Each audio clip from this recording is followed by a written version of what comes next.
Bienvenue sur Jazz Polémique. Aujourd'hui, nouvelle vidéo dans laquelle on va parler de Caroline Yadan, la remplaçante de Meyer Habib. Il faut avouer qu'elle est gratinée. En fait, c'est la même chose que lui. Les sionistes, ils sont trop forts. Ils font croire au changement, mais en fait, c'est pareil, voire pire. Mais on commence avec une petite séquence qui vient confirmer ma dernière vidéo dans laquelle je démontrais la volonté des médias de systématiquement minimiser les scandales liés aux Français de souche. On en a l'exemple avec CNews qui invite un psychiatre pour défendre les joueurs de l'équipe de France impliqués dans des affaires graves. Pas forcément, d'ailleurs, le choc n'est pas forcément le fait d'avoir été violé ou battu. Ça peut aussi être le choc de la relation sexuelle. Une relation sexuelle peut entraîner une décompensation psychiatrique, où elle a pu avoir aussi des troubles psychiatriques préexistants et qui, à ce moment-là, permettraient de lire autrement sa plainte. Donc, et tout ça est absolument confus de part et d'autre. Il semblerait qu'il y ait eu un consentement. Peut-être la vidéo donnera des éléments plus précis, mais il semblerait qu'un des joueurs avait oublié ses clés, remonté dans la chambre. En attendant, elle était restée devant la chambre. Donc, pour parler de viol, ça serait un petit peu compliqué, mais on peut parler, comme on parle souvent désormais, de retrait dans un deuxième temps du consentement après une relation sexuelle. Quelle est la cause de ce retrait ? Imaginez une seule seconde la même séquence mais avec un noir ou un arabe impliqué. Qu'est-ce qu'on n'aurait pas entendu de la part de Némésis et tous ces collectifs de dégénérés ? Bref, parlons de choses sérieuses. Question, pourquoi les législatives arrangent les sionistes ? Pourquoi à votre avis ? Parce qu'on ne parle quasi plus des horreurs perpétrées à Gaza. Série de frappes aériennes en fin de matinée dans le sud de la bande de Gaza, très précisément dans le camp de réfugiés d'Al-Mawassi, une zone qui était pourtant qualifiée de sûre par Israël. Un scénario qui est malheureusement quotidien. Selon les services de santé du Hamas, donc il y aurait 71 morts et 289 blessés. Alors, vous le disiez, selon l'armée israélienne, l'objectif était de tuer Mohamed Def, le numéro 2 du Hamas à Gaza, dans une zone située à proximité du camp de réfugiés, selon les médias israéliens et selon ça, l'armée israélienne. Mais lorsqu'on voit ces images, on s'aperçoit que ce sont essentiellement des tentes éventrées que l'on voit. Donc la légitimation, on va dire, prudente. C'est là qu'on voit bien que ces ordures, ce sont des vrais vicelards. Ils disent que c'est une zone sûre, histoire d'attirer les réfugiés pour ensuite les cibler. Et pour détourner le regard en France et diaboliser le soutien aux Palestiniens, les sionistes peuvent compter sur leur nouvelle députée qui, à l'instar de son prédécesseur, répond à toutes les questions par Israël ou LFI ou antisémitisme. Non mais premièrement, les JO ne sont pas dans la Constitution. Donc vous êtes gentil, le pays ne vous appartient pas à la Macronie. Le pays, il appartient aux Français. Quand les Français votent 2 fois, et que par 2 fois ils disent qu'ils veulent changer d'équipe, vous devez vous soumettre au jugement des Français. C'est ça la démocratie. Alors, les JO, ça n'est pas dans la Constitution. Cher monsieur... Deuxièmement, on voit bien que cette histoire de France Insoumise, c'est un prétexte en réalité. C'est un épouvantail. Mais c'est un prétexte que vous avez inventé pour temporiser. Donc Pardon, mais en ce qui me concerne, LFI est le premier parti antisémite de France. Il est avec un rassemblement national qui parle de double allégeance, qui a structuré l'affaire Dreyfus. Mais ça ne va pas ou quoi ? LFI est le premier parti antisémite de France, je le dis, je le redis, je l'affirme ici. LFI est devenu le porte-parole du Hamas et LFI fait l'apologie du terrorisme. On a Charles Consigny qui lui parle de constitution et elle embraye directement sur LFI, antisémitisme. C'est maladif en fait. Mais c'est la stratégie sioniste.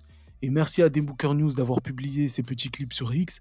Regardez le soir même lors d'un congrès de la diaspora sioniste en France avec les tapiros, etc., la fine équipe. Écoutez le président du CRIF décrire justement cette stratégie. Mais il n'y a pas de vote juif, mais faut pas le dire. On a plus sérieusement, les juifs c'est moins de 1% de la population, donc logiquement moins de 1% du corps électoral. C'est pas nous qui faisons ou ne faisons pas les élections, ça va de soi. Certains antisémites ont tendance à l'oublier, mais on le rappelle régulièrement. En revanche, les questions qu'on porte, la voix des juifs dans le débat public, c'est une voix symbolique, qui a un poids symbolique qui va bien au-delà. Et on l'a vu sur la séquence, la question de l'antisémitisme. Je pense qu'elle a contribué à affaiblir, avant le premier tour, la France Insoumise, à porter le débat aussi au sein du NFP sur leur responsabilité dans la compromission qu'ils faisaient en s'alliant avec la France Insoumise, parce que c'est cette manière de mettre le sujet sur le devant de la scène, eh bien, c'est aussi une manière de peser. C'est pas que ça ne pèse pas que sur le vote des juifs, il y a aussi des gens en France pour qui ces sujets-là comptent. Donc, il n'y a pas de vote juif. En revanche, il y a une manière pour les juifs de contribuer au débat public dans notre pays. Voilà, donc c'est pas de l'improvisation, c'est quelque chose de pensé, de réfléchi. On instrumentalise la communauté juive et on inonde les médias avec ces sujets.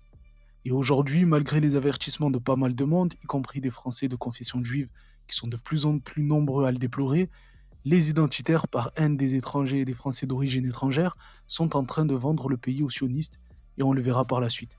Ira de l'antisémitisme et notamment l'appel à la destruction d'Israël et la nazification d'Israël pour que ça soit sanctionnable pénalement. C'est aussi un texte que je souhaite porter et que je ferai voter à l'Assemblée nationale. C'est quelque chose qui va s'inspirer de la loi allemande citoyenneté. Je veux que lorsqu'on devienne français, alors on signe une déclaration qui dise qu'on reconnaît l'État d'Israël. On y est. Le sionisme en France, il est tellement accepté, tellement dominant, malgré les horreurs faites à Gaza par l'armée de Tsahal, qu'on a un député qui peut proposer une telle mesure. C'est-à-dire que dans aucun pays ça n'existe, à part l'Allemagne, mais on connaît son histoire. Obtenir une nationalité en prêtant allégeance à une nation étrangère, ça n'existe pas. Mais ça, c'est un vrai travail de longue haleine, on peut le reconnaître au moins. Les sionistes, ils sont organisés, travailleurs, pour atteindre leurs objectifs. Non, chers amis, le combat, il est à mener aujourd'hui dans le monde entier quand on est juif. Alors quand on est en France, on se bat. Quand on est en Israël, on est en guerre. On se bat aussi. Et quand on est dans toutes les régions du monde, il faut qu'on continue à porter nos paroles, nos forces et nos combats. C'est ce que nous ferons à la fois en Israël, quand on va en Israël, pour soutenir le pays, et pour tous ceux qui continueront à être ici, en France, que nous puissions toujours être forts, parce que c'est par la force et par la clarté de nos positions que nous serons respectés et que nous réussirons, avec l'aide de Dieu, à réussir le combat de la République.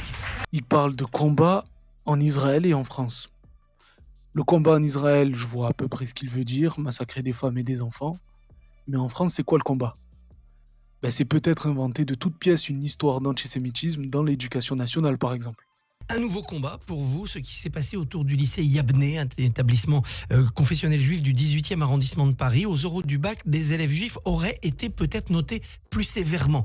Que savez-vous de cette affaire et que pouvez-vous faire ? Alors, je n'en sais pas plus que vous, je pense. Moi, j'ai été saisie hier, j'ai vu le courrier du directeur de Yabné. Donc, j'ai demandé officiellement une enquête au niveau du ministère de l'Éducation nationale. Mais je crois que cette affaire, si elle est révélée vraie, pas de raison que ce ne soit pas le cas, est très, très grave. Et elle dit quelque chose. Et elle dit en réalité ce qu'a créé LFI. Voilà, je vais le dire ici. LFI est la pire de cette gauche extrême, a créé la possibilité d'une discrimination totale envers les Juifs dans ce pays. Je vous avais dit quoi ? C'est la stratégie décrite par le CRIF. LFI, antisémitisme dans toutes les phrases, à toutes les sauces. Mais c'est quand même dingue cette histoire qui pue le mensonge et qui a fait un tollé au point où la ministre de l'Éducation nationale a dû diligenter une enquête pour faire la lumière sur tout ça. Et devinez quoi ? Ce sont juste des cancres, c'est tout. Et c'est même Arthur, l'ultra méga giga sioniste qui le dit. Ça veut bien dire que c'est abusé là. Opération très importante, mais je voudrais vous dire un truc, il ne faut pas qu'on devienne fou, il ne faut pas qu'on devienne parano. Aujourd'hui, on a eu un exemple de paranoïa suprême qui était l'école Yavneh. Ok ? L'enquête est publiée. Il n'y a pas eu d'acte antisémite. Il y a même des élèves de Yavneh qui ont eu 20 sur 20, il y en a eu 5. Ok ? Donc, c'est important de le dire, ne nous emballons pas, ne voyons pas de l'antisémitisme. Il y a déjà suffisamment d'antisémitisme dans ce pays pour aller en rajouter. C'est quand même fou, hein. Ils ont réussi à faire accepter à nos institutions qu'un élève juif qui a une mauvaise note, c'est forcément dû à de l'antisémitisme. Et vous savez quoi ? Malgré cette enquête claire qui dit que tout est faux, aucune sanction pour les accusateurs. Et pire encore, ça vient presque dire que c'était une bonne chose d'accuser à tort. On est dans un pays de fous. Les éléments recueillis ne permettent pas de conclure que les élèves du lycée Yabneh auraient subi une quelconque discrimination en raison de leur religion supposée ou de leur établissement d'origine. Si certains élèves ont pu connaître des notes plus faibles à cette épreuve très spécifique du grand oral qu'à celle d'autres épreuves écrites dans les mêmes matières, rien n'établit que ces notes attribuées par un jury souverain l'aurait été pour des raisons autres que la maîtrise ou l'absence de maîtrise de cet exercice par ses élèves. Bon, ce que ça veut dire, c'est que clairement, il n'y a pas eu de l'antisémitisme, il n'y a pas eu des jurés, évidemment. Ça, c'était une crainte abominable. Si ça avait été le cas, ça aurait été... Mais c'est important, on est dans ce contexte important de remonter les craintes. Parce que dans la période actuelle, le pire, ce serait qu'on ait du laxisme. Le pire, c'est qu'on ne fasse pas d'enquête. Après, il y a un résultat qui vient d'être transmis. C'est sur des bases statistiques, d'accord ? Donc, il faut analyser les statistiques aussi. C'est des choses qui s'analysent, qui se travaillent. Donc, on va aussi regarder de très près cette analyse. Le combat sioniste aujourd'hui, c'est 4 points principaux. Le premier, c'est instrumentaliser la communauté juive. Le deuxième, c'est diffuser l'idée que la France est full antisémite. Le troisième, c'est retirer l'image antisémite de l'extrême droite. Et le quatrième, c'est accoler cette image à la LFI qui représente le seul parti politique ayant dénoncé fortement le génocide à Gaza. Et tout ça là, ça arrange bien les identitaires qui peuvent faire le lien entre antisémitisme et quartier populaire. Explique aussi peut-être toutes les tensions. En fait, ce qu'on voit bien, c'est que le programme a été conçu pour faire voter une clientèle particulière. C'est pas un programme à l'intention de tous les Français. Le but du jeu, c'était de mobiliser les banlieues. Ils ont réinvesti. Et vous avez vu tous ceux qui ont été réélus au premier tour, parfois à plus de 60% des voix. Ils ont réinvesti tout cet électorat-là, et notamment, ils avaient pour cible principalement l'électorat musulman. Ça a marché. Vous avez 66% des Français de confession musulmane qui ont voté en l'occurrence pour LFI. Si le programme du NFP concerne uniquement les quartiers populaires, ça voudrait dire que l'augmentation du SMIC ne concerne que les Noirs et les Arabes aussi. Parce que ce sont les seuls smicards en France. Elle, c'est un vrai numéro. Bref, et maintenant que le lien a été fait entre antisémitisme et LFI et banlieue, on peut dire que tout ça, c'est le danger mortel en France. Dire qu'il y a trop d'immigration, insister sur l'origine d'un délinquant, c'est être un raciste bas du front. Mais faire remarquer qu'il y a trop de blancs, c'est avoir lu des livres de sociologie. Selon cet implacable théorème, le racisme anti-blanc, comme l'antisémitisme arabo-musulman, n'existe pas. En réalité, non seulement ils existent, mais ce sont les seuls qui sont systémiques et qui tuent dans notre pays. On est d'accord qu'Europe 1, CNews, toute la galaxie Bolloré, ils sont d'extrême droite. Mais est-ce que l'extrême droite existe encore ? Parce que présenter les faits et les conclusions du Conseil d'État qui dit que le Rassemblement national est d'extrême droite, ça vaut d'être viré aujourd'hui. Vous n'êtes pas d'accord avec David ? Et surtout, je pense que sur Inter, dans les journaux, on dit extrême droite, c'est ça ? En fait, moi tout simplement, je m'appuie sur le Conseil d'État qui avait dû trancher cette question le 11 mars 2024, de mémoire, et qui a arrangé le RN dans l'extrême droite. Mais LFI n'est pas dans l'extrême gauche.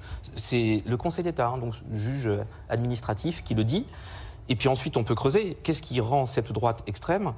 C'est le fait de catégoriser les Français, de créer des Français différents, de faire des différences à la fin, de remettre en question le Conseil constitutionnel, l'état de droit. Pour moi, ce sont des critères très précis qui fondent, qui justifient de dire extrême droite. On est dans un pays où dire ça, c'est-à-dire présenter les faits, vaut d'être viré dans le service public. C'est-à-dire que la phrase de Soral sur les journalistes est totalement vraie à l'heure actuelle. Les journalistes mainstream sont ou des ou des chômeurs. Surtout face au sionisme, quand on voit l'omerta dans les médias concernant par exemple les journalistes tués par Tsahal à Gaza. C'est terrifiant. Depuis le début. Alors, mieux, parallèlement à cette guerre, vous en avez une autre à Gaza où il y a plus de 100 journalistes qui ont été tués dans un silence quasi général. Et même chose, plus d'une centaine d'humanitaires qui ont été également tués, plus ou moins liés à l'agence onusienne. Toujours dans le silence général. Et le fait de normaliser ce type de... Les personnes ne normalisent. Si. Non. Très peu de médias ont parlé de ces journalistes qui ont été tués. Et c'est triste, mais pour pouvoir perpétrer des atrocités dans l'indifférence quasi totale, il suffit d'acquérir les principaux canaux de diffusion de l'information. Par exemple, concernant le génocide au Congo, pas un mot dans les médias. Rien, des millions de morts et ça va.